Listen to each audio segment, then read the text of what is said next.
بسم اللہ الرحمن الرحیم، سورہ بقرہ آیت نمبر 7۔ تو خاتمہ پہلے ماضی ہے، خاتمہ، اور اللہ جو ہے اس میں فاعل ہے۔ اللہ جو ہے یہ حرف جار ہے۔ قلوبہم، قلوب اس میں مضاف ہے، ہم اس میں مضاف الیہ، دونوں مل کر مرکب اضافی ہیں۔ اور جب جار و مجرور کبھی بھی مبتدا نہیں بنایا جاتا، بلکہ اگر یہ جملے کے شروع میں آ جائیں تو انہیں ہم متعلق خبر بناتے ہیں، یا اسے آپ قائم مقام خبر بھی کہہ سکتے ہیں۔ تو مضاف و مضاف الیہ مل کر مجرور ہو گئے اپنے جار اللہ کے لیے۔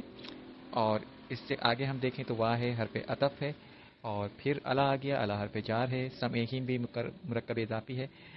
سمعی جو ہے مضاف ہے، اور ہم جو ہے مضاف الیہ ہے، دونوں مل کر مرکب اضافی بن رہے ہیں، اور دونوں مرکب اضافی بن کر اپنے حرف اللہ کے لیے مجرور بن رہے ہیں، اور حرف عطف کے لیے معطوف بن رہے ہیں۔ اس سے پہلے والی جار مجرور کی جوڑی معطوف الیہ ہے۔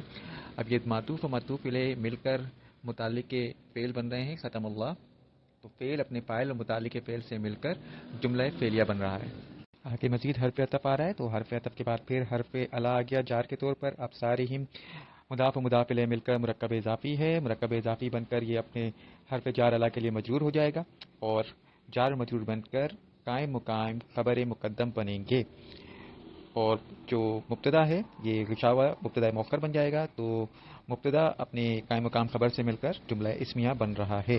ایک مرتبہ پھر حرف جار یہاں موجود ہے، اس کے آگے جار مجرور کی جوڑی لہم موجود ہے۔ جار مجرور ہمارے دیے گئے آج کے اصول کے مطابق یا تو قائم مقام خبر بنتے ہیں مقدم، یا مؤخر تو نہیں کہہ سکتے کیونکہ خبر عام طور پہ مؤخر ہی آتی ہے، یا اسی طریقے سے متعلق فعل بنتے ہیں، مقدم بھی بن سکتے ہیں، پہلے بھی آ سکتے ہیں، لیکن یہ کبھی بھی مبتدا نہیں بنتے۔ تو یہاں پر یہ خبر مقدم بن رہے ہیں، اور اس کے آگے ایک اور اصول آج ہم پڑھ لیتے ہیں موصوف اور صفت کے بارے میں۔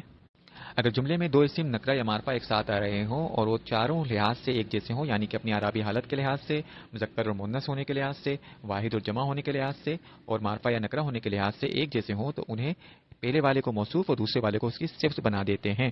یہاں پر عذاب موصوف اور عظیم اس کی صفت بنے گا۔ موصوف صفت بن کر یہ مبتدا بنیں گے، اپنی خبر مقدم کے ساتھ مل کر یہ جملہ اسمیہ بنیں گے۔ تو سب سے پہلے والا جملہ فعلیہ ہمارا معطوف الیہ بنے گا، اس کے بعد والا جملہ اسمیہ ہمارے لیے معطوف بنے گا، معطوف نمبر 1، اور اس کے سب سے آخر میں آنے والا جملہ اسمیہ معطوف نمبر 2 بن جائے گا۔